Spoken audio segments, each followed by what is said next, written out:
Biz psixologiya öğrenip, felsefe öğrenip, özümüzün azabından kurtulmakçı bulmamız şundan mı? Lekin nurgulluğun feylasoflar, psikologlar bir ömür öğrenip, en ahırda azaptan kurtulmakçı yok, hatta ki özünü öldürüp aldığın nurgun efallar.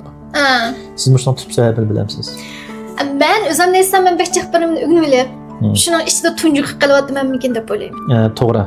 Hem paşağım bilen işkimiz hem de işki numurda psixik sözleyatımız. Bizning nimişki işki numurda psixik sözleydiganligimizning asosiy sebebi paşağım bilen işkimizning o'rtada azroq shu azobdan qutulish jihatda azroq farq bor, shundaymi?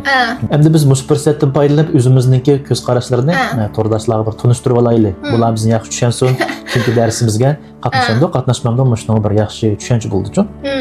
Hem de paşağımlaşkımızın ortaklığı nime deysanglar, işkilimiz, muş insanlar haddidan ziyade cık bir nimeni, özüge tava emas bir nimeni ügünüp ağaçqa, içki aqidelari cıqıp ketgechga, axlat cıqıp ketgechga qalbida.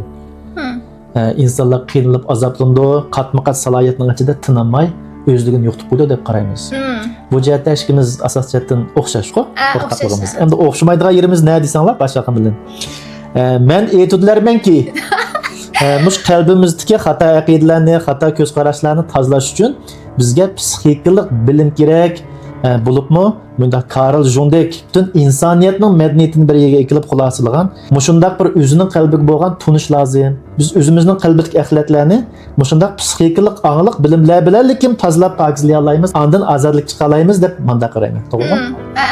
Lekin Paşaxon o'xshamaydi. Paşaxon Alfred Adlerga qat'iy ko'z qilmaydi. Karl Jondmi endi azroq ko'zga siz yana begartib ketmaysiz.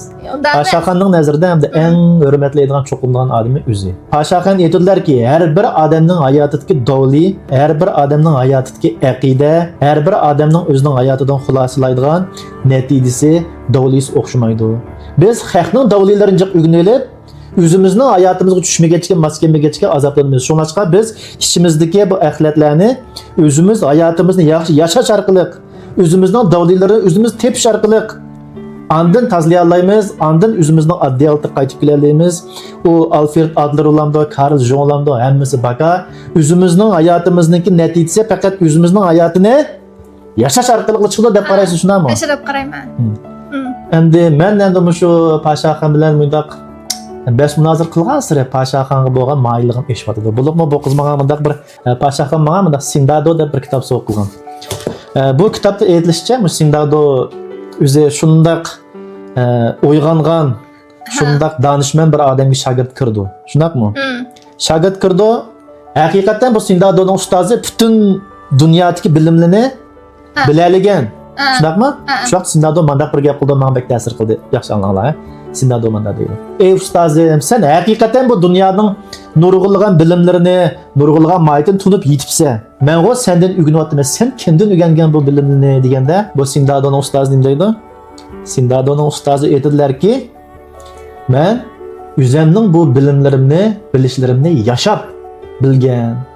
Degandan keyin Sindado shunday mundaq deydi, to'g'ri. Sen yashab bilding.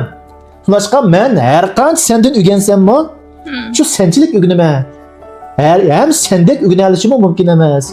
Şunlaşqa çoqum menmi yaşap hayatlıqning ma'nisini, bu alamning sirrini andin topa olayman deb ustozini tashvit etib, bu keyin 20 yil yashaydigan qaytib ketdi-ku. Hem eng oxirida bu topidi. Hem eng oxirida o'zininki ilg'o bir inson bilan inson o'tirdi farqning yo'qligi, inson bilan mush istakan qog'oz tosh daryolarning hech qanday farqining yo'q. Hammaninki bir quvonib birlikligini his qiladiganmi shu zamonlarda. Bu hamda Xirman Husayniki Nobel mukofotiga erishgan danglik asari. Hamda bu kitobni men o'qigandan keyin haqiqatan Paşaxonga bo'lgan mayilligim azroq ochdi. Lekin men o'zimniki Karl Jung'ningki tarafdori endi. Shunga nima demoqchi deysanglar, har qanday bir psixik maslahatsiniki o'zining ko'z qarashi bo'ldi, tutgan yo'li bo'ldi. Bir-biri bilan shundaq dunyo ko'z qarashlari, azobdan qutulish yo'llari o'xshamaydi. Paşaxon bilan ishimizningki o'rtakligi ham farqimiz. Bizning ham 4-oyning biridan boshlab biz shundaq psixik yetaklash darsi qilmoqchi 0 saviyadan boshlab. Ayol o'rtasidagi munosabatni markaz qilgan asosda. Shunaqqa mening turmushim zot nima bo'lib ketdi? Bu mening jo'ram zot nima shunday qildi? degan ishlar kallanglardan o'tmayotgan bo'lsanglar, bizning darsimizga qatnashib olsanglar bo'ladi. Boshpatda aloqa qilish numarimiz bor.